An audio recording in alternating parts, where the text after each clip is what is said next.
All right, welcome back from break, everyone. How's everyone feeling? Oh, come on, louder than that. There's more enthusiasm in the room. How's everyone feeling? All right, it's getting there. All right, everyone. It is my absolute honor to introduce our next speaker, Dr. Sean Ginwright, who will be talking about healing-centered engagement, addressing trauma by focusing on assets. Dr. Ginwright is the leading national expert on African American youth, youth activism, and youth development. He is an associate professor of education in the Africana Studies Department and senior research associate for the Cesar Chavez Institute for Public Policy at San Francisco State University.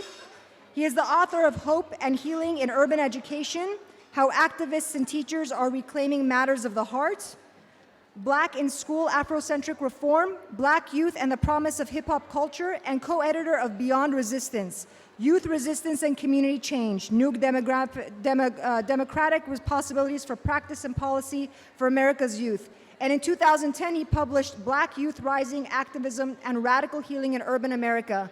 I'm going to ask everyone, focus your attention to the forward and give Dr. Sean Ginwright a round of applause.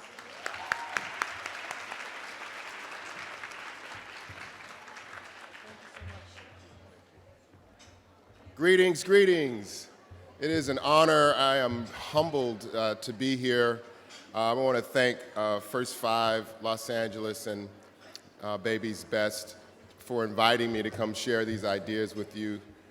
It is, as I said, it's humbling to be here to just hear about all the amazing work of the home visiting workforce here in Los Angeles County, and really providing profound and critical and necessary support for transforming communities who really need healing and hope and well-being.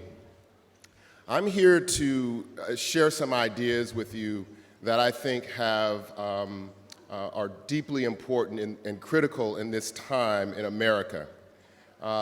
There has been an enormous effort on the part of home visitors, on the part of teachers, on the part of youth development workers around this country to really provide the kind of supports, the kinds of opportunities to transform the lives of young people, children, and their families.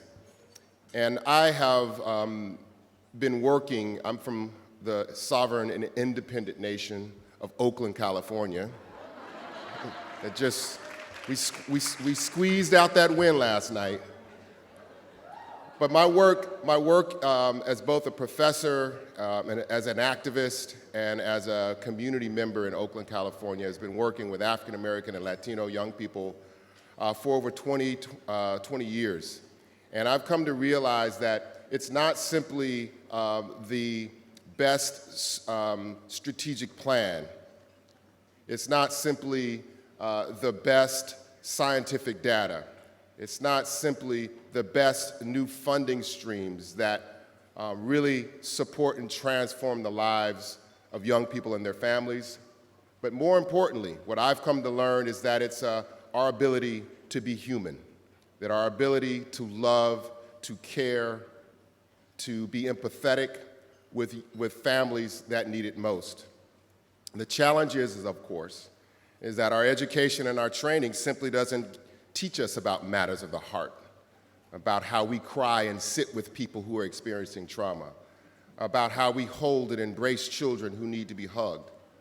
And so what I want to share with you today is not simply based on, some of it is based on my research, but I also want to talk to you from my heart.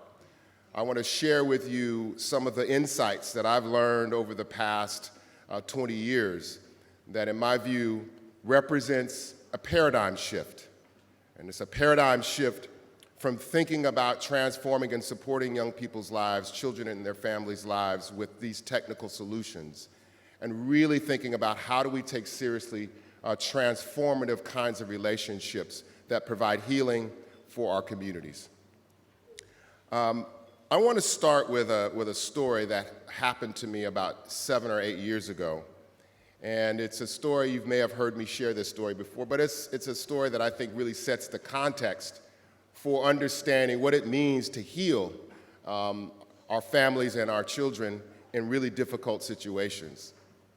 I was Oftentimes I'm invited to speak at conferences like this or at universities. But about 6 years ago, I received an invitation from a prison not far from my home. And the email read something like this: Dr. Jenwright, there are 10 men in Dwelly State Prison, and they've read your first book called Black Youth Rising. The book was about raising African-American boys in Oakland. And the men in this prison have read your book, and they would love for you to come and talk to them about the ideas you had in your book. So I debated whether or not I was going to take that invitation because it was on a Saturday morning. And so I talked to my wife, should I go? And I don't really, do I have anything to do? And she said, you don't have to have your honey-do list today. So I was like, cool. I don't have to do all those chores. And so I decided to go out to the prison, and before I went to the prison, they gave me a set of instructions. They said, please, Dr. Jenwright, don't wear jeans, and make sure you bring your ID. So I went out to the prison, and sure enough, I didn't have on jeans, and I went to the front gate, and they were expecting me. And the person at the front gate said, we're glad you're here, Dr. Jenwright. The men are so excited to hear from you. I'm like, great. And the person the guard at the gate said, the men are in the cafeteria. Now, to get to the cafeteria, you'll need to follow the instructions that you'll get so that you can get to it's a maze to get to the cafeteria. And so she said, just follow the instructions, Dr. Jenwright, each time you go through a door. And so they let me into the gate, and I was met with one correctional officer. And she said, Dr. Jenwright, there's all these lines on the floor. There's a blue line, a red line, a green line, a yellow line. She said, just follow the red line all the way to the end of the corridor. So I looked at the floor, I found that red line, and I followed it all the way to the end of the corridor. And I was met with the door, and that door buzzed open, bzzz, and I walked through that door, and it shut behind me, boom. There was another correctional officer there. And that correctional officer said, Dr. Jenwright, where I know you're going to the cafeteria, just find the blue line on the floor and follow this blue line all the way to the end of the corridor. I looked at the floor and I found that blue line and I followed it all the way to the end of the corridor where I was met with another door. That door buzzed open, bzzz, and I walked through it and it shut behind me, boom. There was another correctional officer there, of course. This correctional officer said, Dr. Jenwright, I know we're almost to the cafeteria. Just find the green line. Take it all the way to the end of the hallway. So I found that green line. It was a long hallway. And I walked down that hallway, and I was met with another door, and that door buzzed open, bzzz, and it shut behind me, boom. By the time that third door shut, however, something shifted inside of me. I began to feel that sense of enclosement. I began to feel trapped, and I began to feel that I couldn't escape and get out. And then I began to imagine that what the men must feel like who I'm about to speak to. And I began to imagine that they couldn't feel the warm sun on their skin, that they couldn't embrace their children, right? They couldn't smell what it smells of fresh rain when it hits the ground, that they were incarcerated. And so as that third door shut, I became deeply insecure. And I began to question what I was going to talk to these men about, because I had prepared a speech about the book and my research and blah, blah, blah. But I began to think, what the hell am I going to tell these men? These men who are trapped and incarcerated. And so I became deeply insecure. And so I didn't know what I was going to say as they opened the door to the cafeteria. And so the speech, the notes that I had prepared, I just stuffed them in my pocket and promised myself not to pull them out to talk to these men who haven't experienced their freedom. So as I got to the cafeteria door, the correctional officer said, Dr. Jenwright, we're glad you're here, man. I'm like, yeah, I'm glad I'm here too. And they swung open the doors to the cafeteria.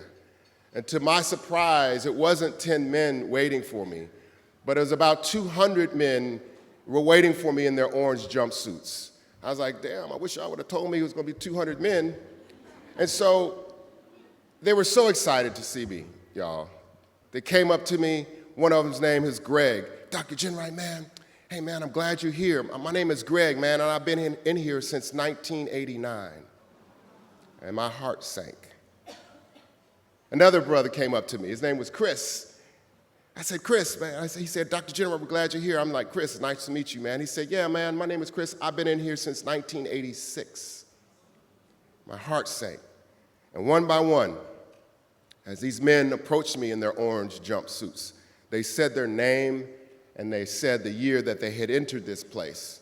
And each time they said that, my humanity grew, my compassion for them grew, and my empathy for them grew, because I didn't have anything, any theory, or any strategy to say to them.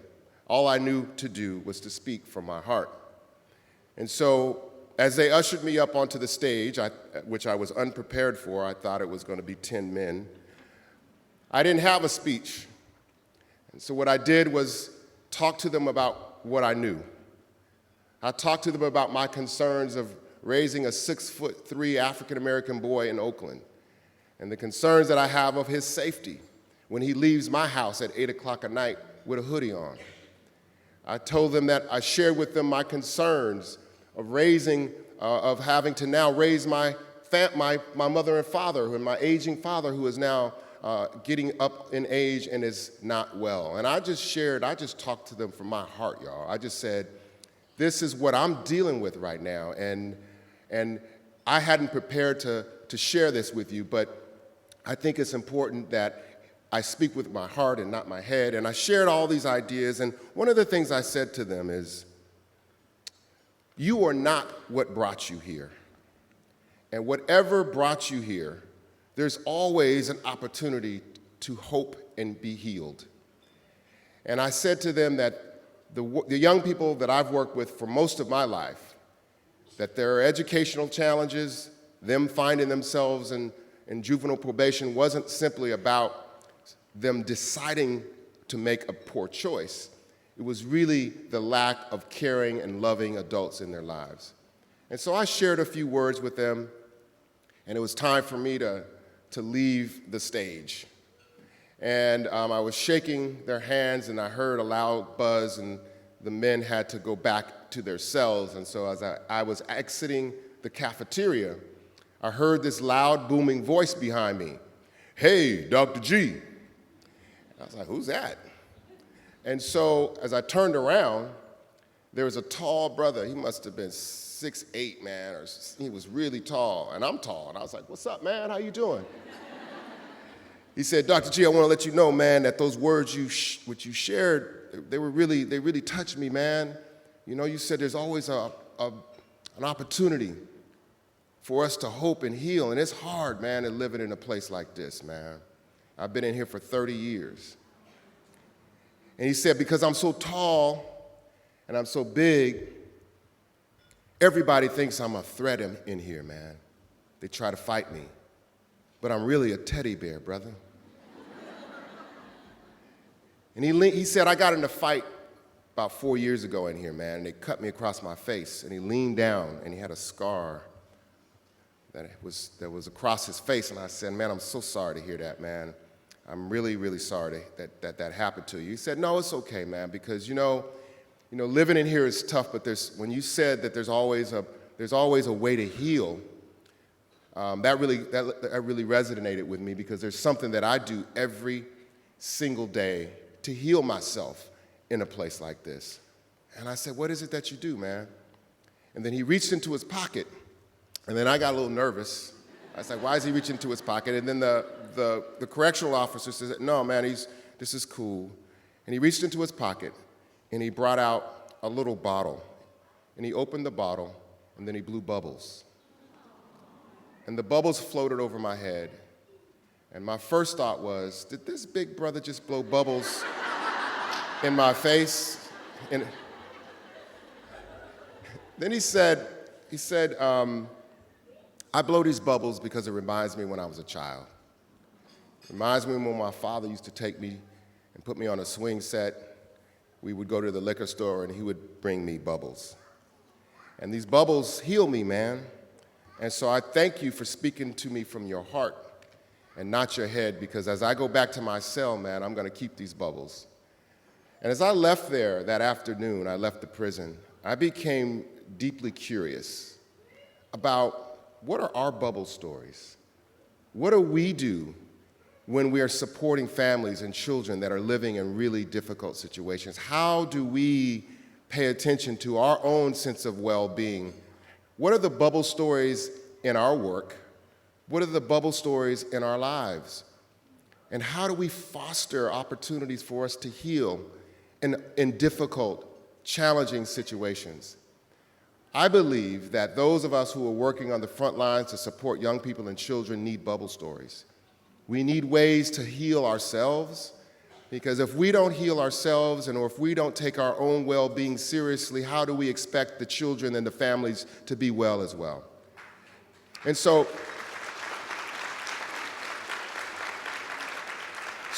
our bubble stories are serious stories.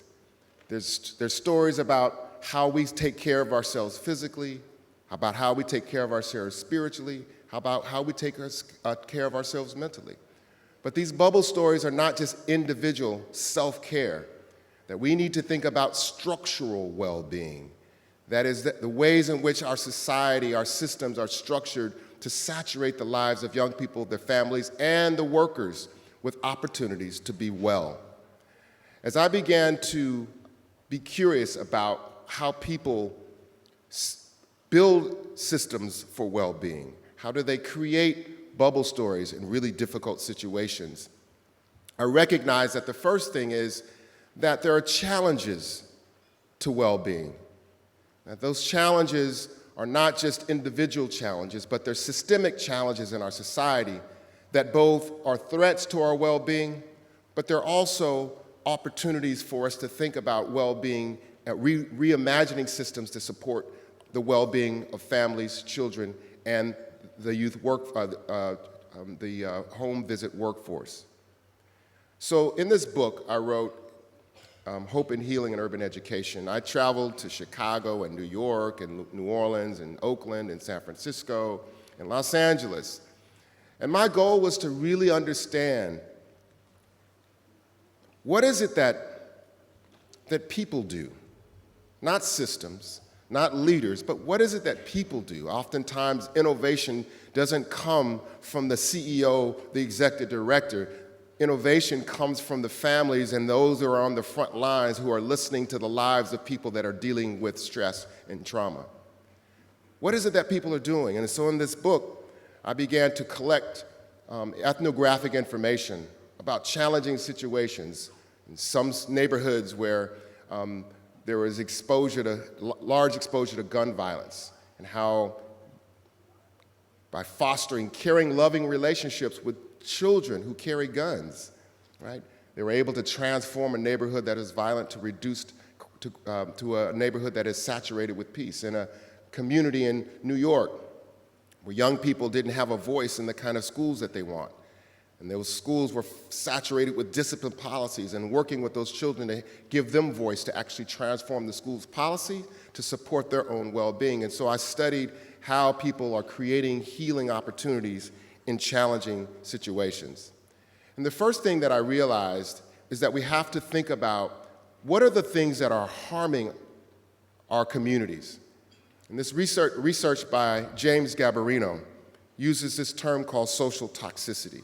James Gabarino, and I like his work because James Gabarino says that just like there are physical toxins in an environment like asbestos and lead paint, if you are constantly exposed to asbestos and lead paint in your workplace or in your home, that over time that exposure to that asbestos and lead paint can ultimately deteriorate your health and make you sick.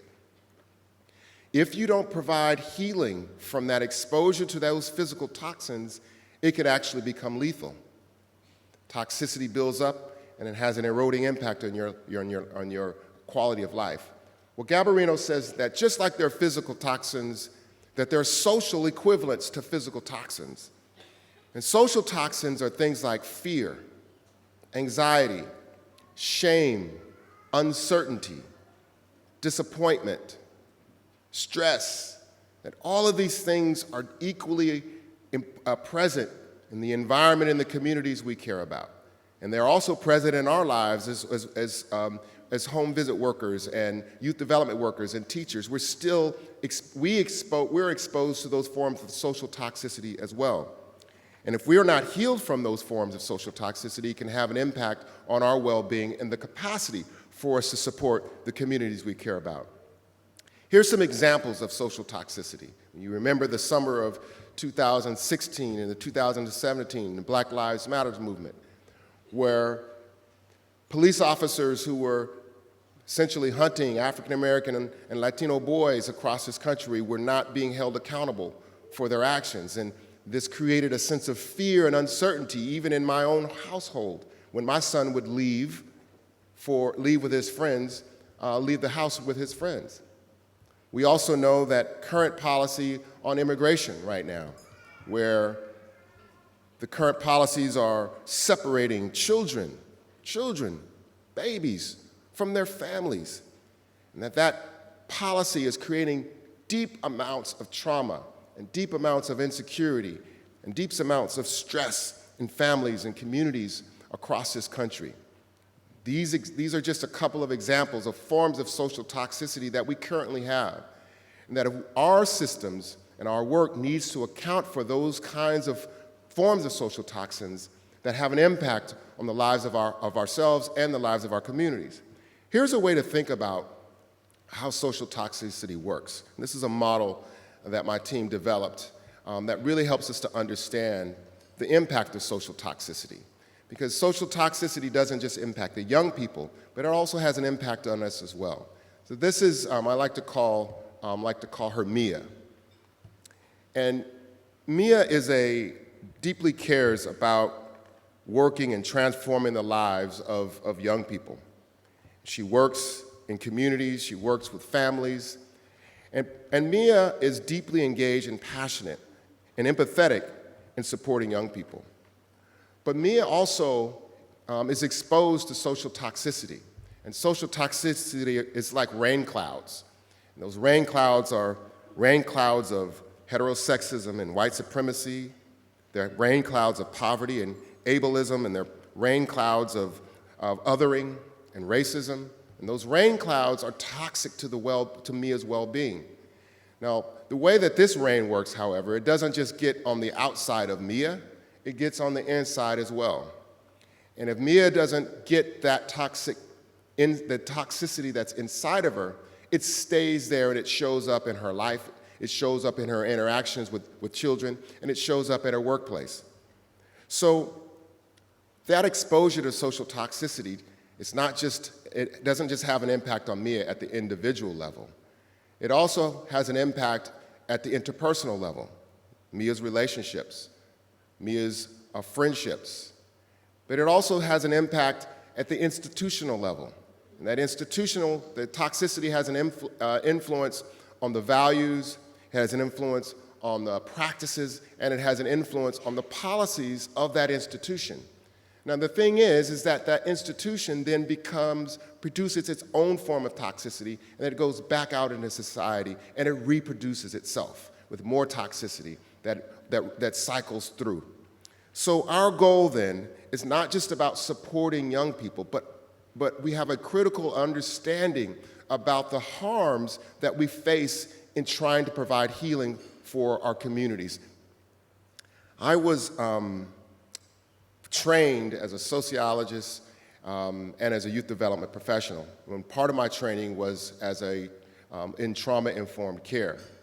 And for years I've worked with young people in Oakland, and about 3 or 4 years ago, I was in a healing circle with young people, with about 10 young men in Oakland who were dealing with various types of trauma. And as I was trained as a trauma-informed specialist and as a sociologist, I was trying to get them to share and recount what happened to them, tell us, share that story. And I would try to explain that what happened to them has these structural explanations, but please, every week on Thursday night at Laney Community College in Oakland, we would have our pizza, we would sit in our plastic chairs in a circle, and they would talk about what happened to them. And they would also talk about what was going on in their lives. And these young men had experienced everything from sexual abuse. 2/3 of them were homeless in a classical sense. They didn't have a stable home. And so they brought a number of forms of trauma to these healing circles. One night in our discussion around healing and trauma, one of the young men, if you've read the article, you know this story well. His name was Marcus, and he was always a jokester in the circle. He would never take anything serious. But Marcus stopped and he said, "Dr. Jenright, man, Dr. G, listen, I'm tired of talking about the worst thing that ever happened to me. I'm not just my trauma. I am not just the worst thing in my life." And I thought he was joking at first, right? And as he said, "I'm not just the worst thing that happened to me," the other young men began to nod their heads in agreement. We're not just the worst thing. I want to talk about my hopes. I want to talk about my dreams. I want to talk about my aspirations. I want to talk about not where I'm at, but where I'm going.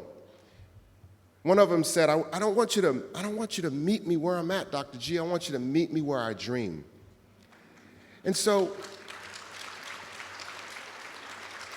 as I was leaving and reflecting on those young men's comments, I recognized that I wasn't prepared to meet them where they dreamed. I wasn't prepared to talk about, to shift from the focus on the worst thing that happened to them to focus on their dreaming. And so it forced me to go back in my training in trauma-informed care to really rethink how trauma-informed care is important, right? Some folks that have read that article misquote me and say that I believe that trauma-informed care is irrelevant, and that's not the point. Trauma-informed care is significant and important for dealing with forms of trauma, particularly acute trauma. But it's incomplete. And it's incomplete for these reasons. It's incomplete, one, because when we were in this healing circle, these young men shared their trauma, but their stories weren't just their stories. In other words, there were collective experiences.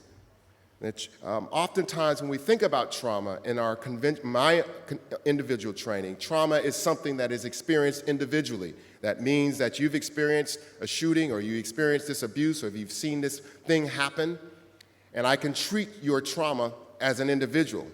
But many of the young men, the young women I've worked with over the past 20 years, it's a collective experience. If you go to any city in this country and bring a group of young people of color and ask them, what is your collective experience with the police? It won't be an individual, it'll be a shared story.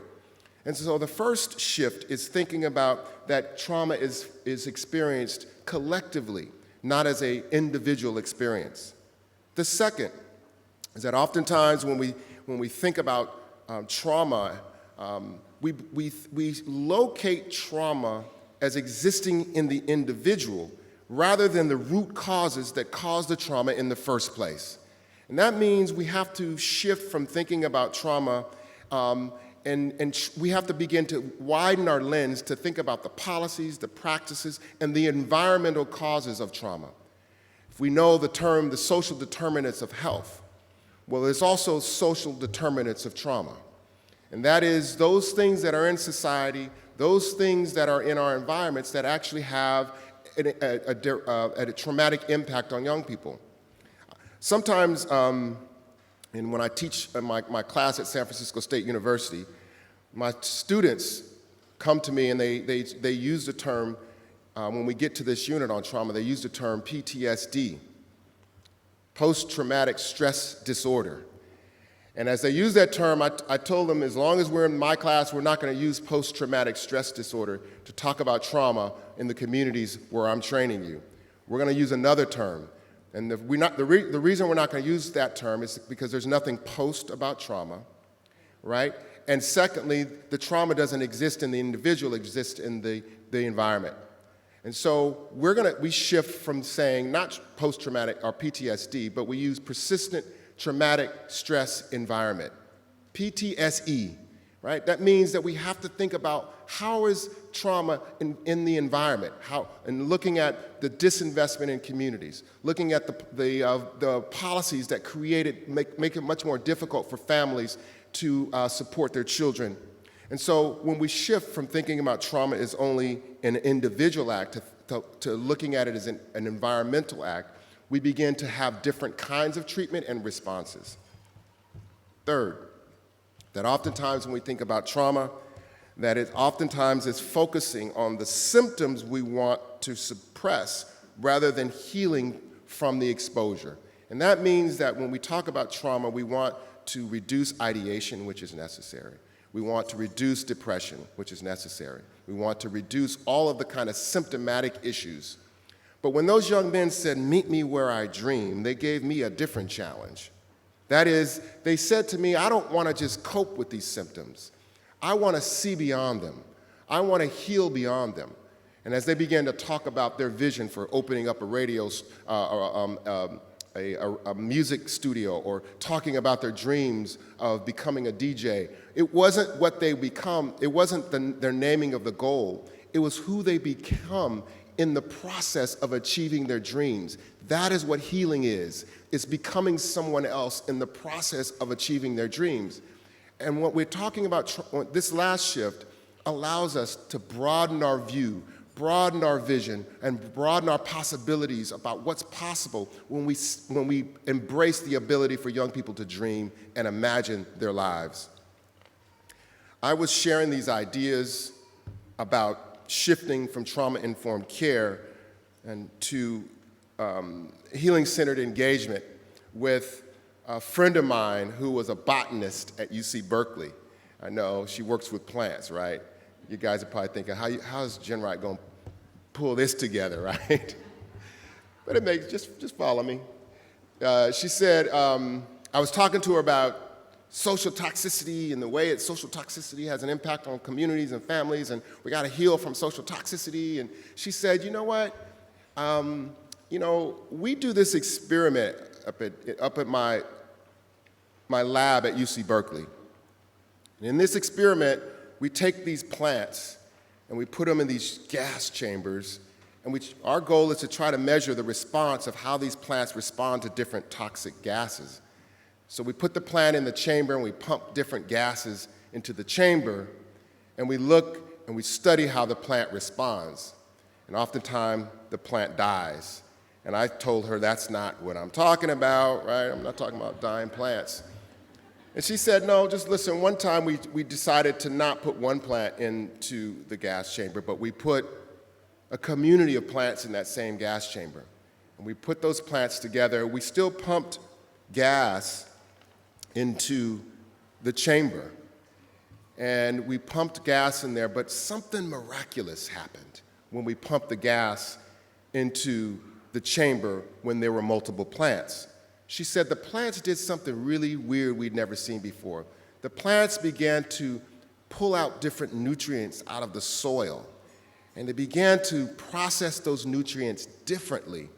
And the plants actually began to produce a gas in the chamber that cleaned up the toxic gas we were pumping into the chamber. The plants detoxified their environment. I think that is a metaphor for what I mean by healing-centered engagement, right? It's how do we actually create the opportunity to detoxify the environment where we live, work, and play? And how do we actually transform the toxicity, transform the policies, transform the environment to create a saturated healing for all of us? So this process of healing-centered engagement requires us to make 4 shifts, these 4 shifts. And the first shift is thinking about that healing-centered engagement is explicitly political, not only clinical. And what I mean by that is political means that part of our healing is understanding the root causes of the thing that harmed us. It is not by accident that there's disproportionate trauma in poor neighborhoods. It's not by accident that these forms of violence and forms of acute trauma exist in low-income neighborhoods of color.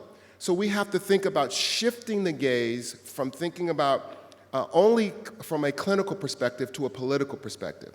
When we do that, the research suggests, particularly with young people, that the research by Isaac Prelatinsky says that when we build a political understanding of the things that create trauma in the first place, and you build a sense of agency, the ability to act, to change those things, it produces healing in our brains. It produces a sense of control, and it produces a sense of power and control in our lives. That is what constitutes healing. Even in environments where there's chaos, the ability for young people and children and adults to say, we want to change this policy, we want to change this practice. Isaac Prelatinsky's research suggests that you cannot get to well-being without engaging in action of justice, that justice and well-being are synonymous in terms of his research. So this means that we have to think about agency and engaging our constituents and engaging our own work in the political act of well-being. The second is that healing-centered engagement is culturally grounded, and it views healing as a restoration of identity. And oftentimes, one of the significant harms that we experience as a result of social toxicity is an assault on our identities. That could be our gendered identities, our racial identities, our sexual identities. But the harm to our identities, part of healing, is feeling good about that again. I know that as a young person, as I was growing up, and the young people that I work with, have deep shame over their African heritage and identity, kinky hair and thick lips. We know that young people who come to school and speak a second language may have shame over their accent. And so what healing-centered engagement suggests is that we need to heal from that shame and actually celebrate the identities of young people and lift up that part, the ways in which they were harmed as a function of their identities.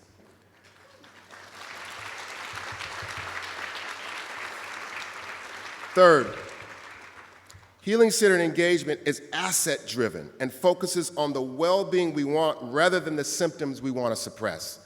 Let me pause there.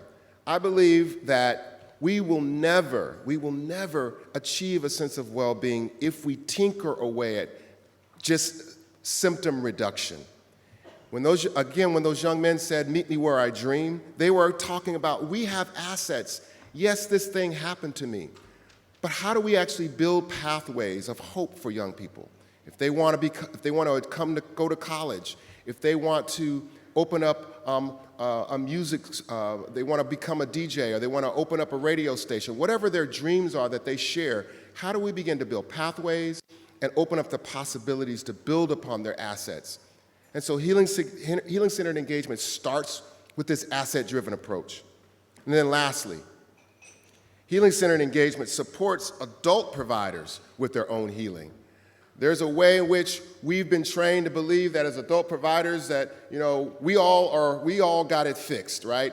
And our work is just to support you as a parent or support the child or the young person. But we know, and all the research suggests, that the workforce experiences sometimes the same thing as those that we're trying to support. And that if we don't take seriously we have to take seriously the well-being of our workforce. And that means that we have to build systems of support in our organizations, build systems of support in our communities that actually build the well-being of our workforce. Now, this is different, y'all, than self-care. Let me take a second. Right? Self-care, when we use that term, self-care presumes that it's sort of an extra thing we do when I got the time to do it, right? I'm gonna, exercise when I can, or do something on the side. But when we say self-care, it sort of removes the responsibility from the organization to support our well-being, right? And so we have to think about policies and practices that are in our workplace and in our systems that actually support the well-being of the workforce. Let me give you a quick example. We were doing some work in Texas around teacher well-being because all the teachers had been stressed out. And we recommended that they implement some strategies around giving teachers called CE units, continuing education units around well-being. So they said, we will pay for teachers to go learn things like yoga or meditation or dance, right? And they will get 3 units of credit only when they bring it back to the district and teach other teachers these things. We also work with organizations to talk about creating sabbaticals, right? So if you are working for 3 years, how do we support sabbaticals for people who are deeply stressed out that need to take that time? What this suggests is that well-being is not an individual act, but it needs to be present in our systems. So healing has to happen at these 3 levels. It has to happen at the individual level, thinking about our own well-being. The second, it has to happen at the interpersonal level. Like oftentimes when we think about healing, we don't think about healing our relationships, those that we work with, those that are in our peer circles. And then third, it also has to happen at the institutional level. And then if we don't think about healing at these 3 levels, we're only addressing a part of the ecosystem of what it means to truly, profoundly heal. And so here's five practices or 5 ways to think about healing in our work. And we call these the karma principles: culture, agency, relationships, meaning, and aspirations. And I'm going to speak briefly about each one because they have relevance in how we think about healing in our work and in our practices with families. The first is culture, right? And culture is an awareness of our own humanity, right? What makes us human. And this means that we pay attention to our ethnic history, or various social identities. But it means that we don't pretend like our identities don't matter, right? It means that we place the identities on the table and we support and we lift up and we celebrate aspects of our identities. Oftentimes when I'm teaching and working with teachers, it's white teachers who are working in communities of color. And they simply haven't been trained to think about their own identities and the impact and the ways in which it impacts the perceptions of the young people that they're working with. And so this means that we place identities, whatever the identities are significant, we place it at the center of our healing. That means we have conversations about identities. We have opportunities to dialogue and talk about who we are, racially, ethnically, or whatever form of our own social identity. The second is agency. As we've seen, agency is the ability to act. Right? This means that we provide an opportunity for young people, for children, and families to have a voice in the policies and practices that shape their lives. This means that some of our work is almost like community organizing. It's not just providing therapy or providing referrals, but it's also providing political education. These are the policies that are happening down in Los Angeles County, and this is why you should be involved. This is providing a sense of agency when families and communities can have a say and a creation in the policies they want to create. The third is relationships, and I want to spend a little bit of time on this. Relationships, oftentimes we're so focused on what we call transactional relationships, but we need to shift from transactional relationships to transformative relationships. Transactional relationships are those kind of relationships we know that are a function of our titles. Right? I'm the executive director, you are the youth worker. I am the CEO, you are the manager. And those relationships are effective, but they're not effective for healing. And so shifting from transactional relationships to transformative relationships means that our relationships are now based on our aspects of our humanity. Like, how do we build opportunities to share pieces of who we are as human beings? It means being vulnerable with each other. It means being empathetic with each other. It means building in those kinds of opportunities for us to share our stories about who we are. Transformative relationships are healing relationships. You know, if you think about your friends, those who are your close friends, there's things that you've shared with your friends that allows for you to have that bond. And the thing about transformative relationships is that when you're empathetic with someone, it gives them the permission to do the same. And these kind of relationships can exist in our communities and in our workplaces. The fourth is meaning. Oftentimes we get involved in this work of supporting families and children that we forget the meaning making that why we've got into this work in the first place. We get so bogged down into the billing and to the hours and to the, kind of the mechanics of the job as opposed to the spirit of the job. And so the fourth thing is, how do we remind ourselves about the role we play in transforming our society as we go on that home visit? How do we keep our imagination about our place in changing and supporting families? This meaning making is significant and important in our work and healing. And the last is aspirations. And aspirations means that we have to build our ability to see beyond the problems in our communities. And as I'd like to say that oftentimes the greatest casualty of oppression is the destruction of our ability to dream beyond it. That we begin to tinker away at social change. We get satisfied with remedial social change. But aspirations suggest that the systems that have been created can be recreated and reimagined, and that we can create the kinds of resources and the kinds of strategies that saturate families and children with opportunities to heal.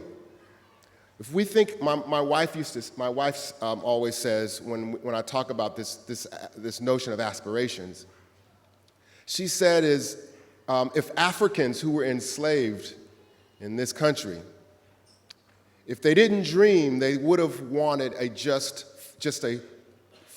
form of slavery, just an easier form of slavery, but rather they dreamed of freedom, something that was impossible at that time. And so it reminds us that our abilities to dream is probably the most radical act of justice we can engage in, because it forces us to cultivate the sense of the impossible, because without the impossible, we get what we got. But when we can reimagine, we can create the kind of systems that can transform our society. So, in closing,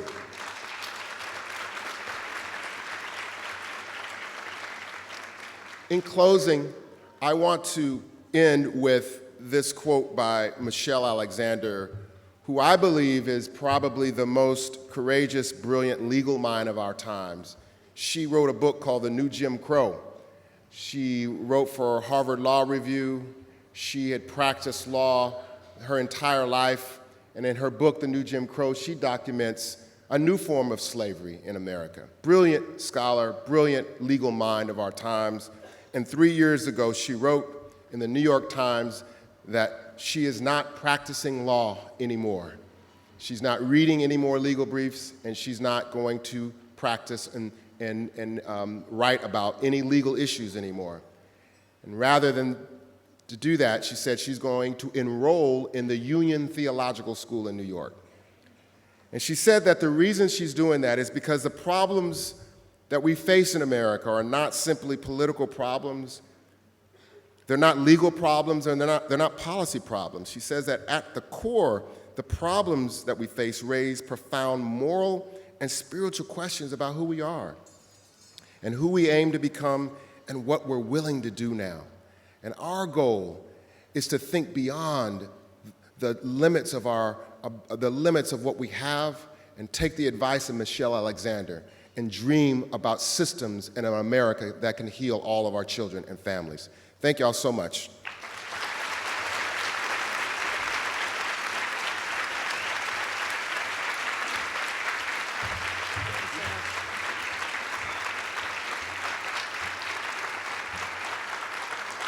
So we've set up a couple of mics around the room. Kayla back here, she's waving her hand, and Larissa over here on the side is raising her hand.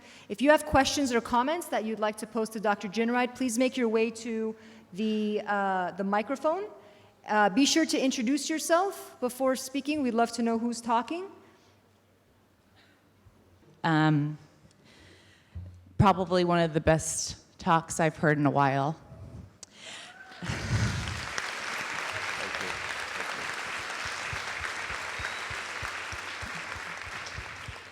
My name is Michelle Gentle. I'm the clinical supervisor for the Welcome Baby program at Miller Children's in Long Beach. And my question this is so weird because I'm like, there's an echo throwing me off. So my question is actually pertaining to what you said about meaning making. So I'm a professor in grief, and one of the things that we teach in healing is meaning making and making meaning out of the things that you've been through. So whether it's the losses you've been through, the trauma you've been through, and I'm curious from your point of view, because you have a little bit different than I do, from a sociology background, and I'm more of a psychology, social work background. So I'm just curious, how do you incorporate that? Any suggestions for us as home visitors and staff, both tackling what we can do for ourselves and then also for our clients? Thank you. Great question. So I'm going to talk first about meaning making for ourselves, right? And then I'll talk about meaning making for families and children. So for ourselves, I think it's important that there are regular practices that we do every day that fosters a meaning making that's beyond the task that we have to do of the day. And that means that when we wake up in the morning and we go to work and we have a caseload and we have to do phone calls or visits or home visits, we need to do that, right? But it also needs to be accompanied by practices of reminding us what we're doing that's beyond the task at hand. So for example, in what ways does this home visit contribute to greater power building in LA County? Or what ways does this home visit create greater connections among families? In what ways does this home visit create to something greater than the home visit itself, right? So that's one way that we can begin to sort of think about our own meaning making. And the second is really thinking about who we are in this work, right? As a sociologist, my job is to sort of study social problems, but I also recognize the limits of that. So we have to understand social problems, but we also have to learn and cultivate the ability to solve them. And so as those who are working with children and families, I think it's important to cultivate an understanding of the structural issues that are facing and creating that are creating the realities for the families that we're working with.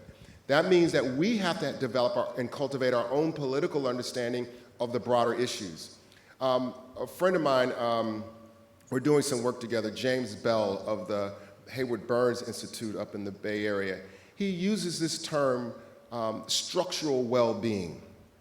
Right? And when he uses that term, it strikes me because what he's saying is that the work is not just about providing the kind of supports to that family. That's important.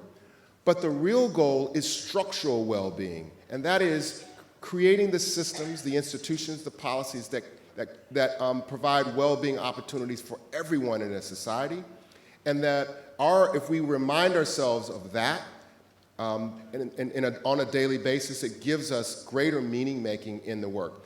I think the same holds true for the families that we work with, right? Therapy is necessary, and the services that we provide are necessary and important. But an understanding and an awareness of the broader environments are also just as important for our families as it is for ourselves. Thank you for that question.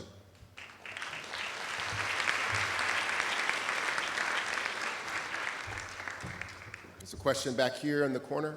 No, just waving. Oh, just waving? Oh, okay. Taisha, turn around against the wall, the other side. I am overwhelmed in a good way. I feel like I was just poured to.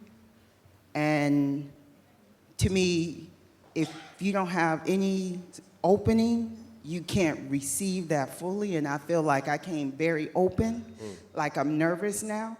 I'm so just in awe how humble and from your heart you came today. I am so grateful to be a part of this and to hear your words that I can be filled up. And as I'm being filled up, I can sit back and really take in what you have said and how to share it with others. I also teach in a few community colleges. And my passion is how to take this and things and works like you've done to bring it into the early education profession, meaning child development centers, preschools, because I do home visiting and I do that. But I am just wanting to say thank you for being here. I was probably the only one that stood up. If I could do a church shout, I probably would have did it. Amen. I am sitting, I am like, Amen.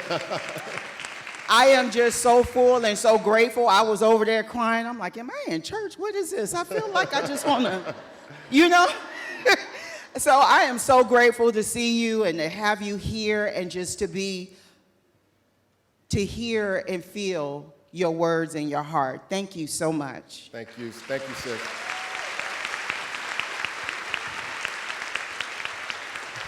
Church dance. Let me just say one really quick thing. There, I was just talking about, I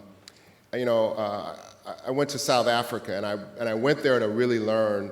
We think about self-care and healing at the individual level. I was curious about how does a nation heal? How does an entire country who has experienced the most devastating trauma, how do you create systems of healing? So I went to South Africa. And I tried to understand what it is that they did to heal. And those of you who've been to South Africa, and I know you're going to South Africa, I know that it's not a perfect country. But I was deeply curious about, well, what is it that you do to actually heal a nation? And what I learned is there's this practice, a system that they changed called truth and reconciliation. But it wasn't just this truth and reconciliation process. There was this concept that they called Ubuntu, right? And it was this notion that I am your other me, right? In Lakesh. It's a similar concepts that my humanity as a human being is intricately tied to your humanity. And that when I'm more human and I treat you as a human being, we can create possibilities that don't exist if I dehumanize you. That's what Ubuntu comes from. It's a spiritual term. They built a system of governance on the concept of Ubuntu. Again, it's not perfect, but it's based on this idea that we can't think our way out of spiritual problems, right? We can't strategize our way out of existential problems. And so I think that, and I thank you for your comments, but these ideas are not just me. They're really coming from listening really carefully for people and communities and nations who are really trying to figure out what it means to heal. So thank you for your comments.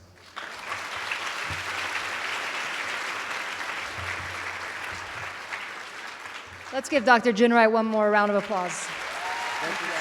Thank you so much. Thank you. Thank you so much. Thank you. Thank you so much. Oh, thank you, guys. Thank you so much. Thank you. Thank you. Thank you, guys.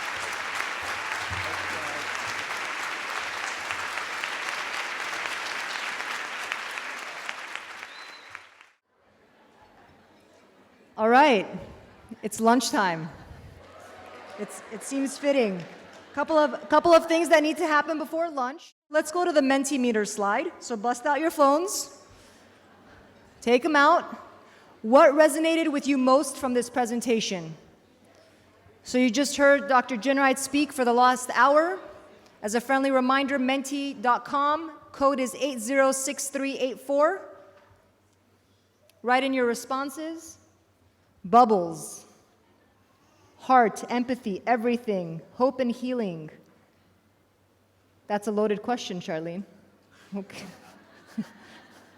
Everything, he is amazing, community, hope, speaking from the heart, passion, genuine, healing, human kindness and vulnerability, transformation. A lot of everything's up here. A lot of bubbles. Social toxicity, sincerity. Meet me where I dream.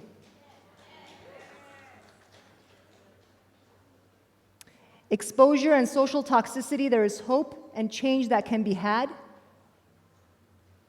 Stories, power. You can see the comments are just coming in, and there's absolutely a similarity across most of these.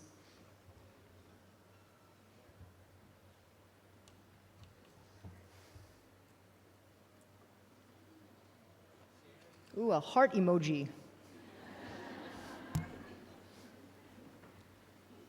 Need for transformational leadership. Collective healing. I will not read the one over there, good looking. It says it over there.